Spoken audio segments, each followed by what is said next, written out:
Democratic party of India Nellore జిల్లా ప్రధాన కార్యదర్శి అబ్దుల్ అజీజ్ మాట్లాడుతున్నాను.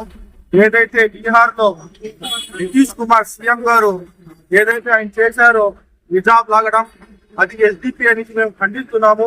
ఎందుకంటే ఒక గౌరవం, ఒక హిజాబ్ అనేది ఇస్లాం లో, కానీ దాన్ని ఒక అంతా ప్రజల్లో ఆయన లాగడం అది చాలా బాధాకరం. అలాగే రేపిస్టులు బీజేపీ వాళ్ళు ఎవరైతే ఎంపీలు ఉంటారో వాళ్ళు దాన్ని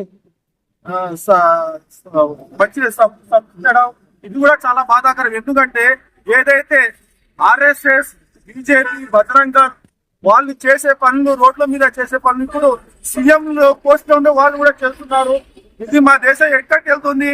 కానీ ఇది అతి తొందరలో వీళ్ళు ఆర్ఎస్ఎస్ అజెండా ఏదుంది, హిందుత్వ అజెండా ఏదిందో స్ఫూర్తిలో తీసుకుని వెళ్తున్నారు. దీన్ని ఎస్డిపి ఎప్పటికీ కానివ్వమని మేము తెలియజేస్తున్నాం. అలాగే నితీష్ కుమార్ సీఎం వెంటనే ఆయన పదవిని రాజీనామా చేసి ఆయన అసెంబ్లీని ఇచ్చాలని ఎస్డిపి నుంచి మేము డిమాండ్ చేస్తున్నాం.